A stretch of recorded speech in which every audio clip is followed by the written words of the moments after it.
பார்த்தீங்கன்னா 6:30 ஆகிடுச்சு. ஸ்நாக்ஸுக்கு ராகி சேமியா ரெடி பண்ணியிருக்கேன். தேங்காய் பூ போட்டு கிளறி வச்சாச்சு. சர்க்கரைலாம் போட்டு தேங்காய் பூ போட்டு ராகி சேமியா ரெடி ஆகிடுச்சு. இதில் பார்த்தீங்கன்னா சாதம் வச்சுருக்கேன். ப்ரெஷர் அடங்கட்டும். காலையில் சாப்பிட்டு போகிறதுக்கு பார்த்தீங்கன்னா நம்மளுக்கு முட்டை வச்சுட்ருக்கேன். இதில் பார்த்தீங்கன்னா பொரியலுக்கு பார்த்தீங்கன்னா கிழங்கு கத்திரிக்காய் போட்டு வறுவல் மாதிரி பண்ணியிருக்கேன். லாஸ்ட்டாக பார்த்தீங்கன்னா தேங்காய் திருவல் போட்டு கிளறணும். இப்போ அந்த ஈவினிங் பார்த்தீங்கன்னா மாவு அரைச்சி வச்சுட்டேன். நல்லா புளிச்சு வந்துருச்சு.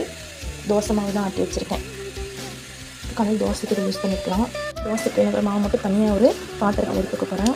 நல்லா பொழிஞ்சு புளிச்சு வந்துருச்சு.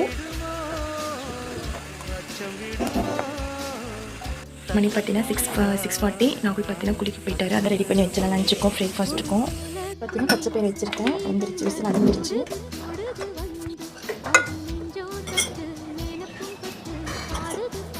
லாஸ்ட்டாக பார்த்தீங்கன்னா பச்சை பயிருக்கு தாளித்து கொடுத்துடலாம். இப்போ ஒயிட் ரைஸில் போட்டு மிக்ஸ் பண்ணிக்கலாம். மிக்ஸ் பண்ணி லஞ்ச் பாக்ஸ் பார்த்தீங்கன்னா பேக் பண்ணி கொடுத்துடலாம். இப்போ கத்திரிக்காய் உருளைக்கிழங்கு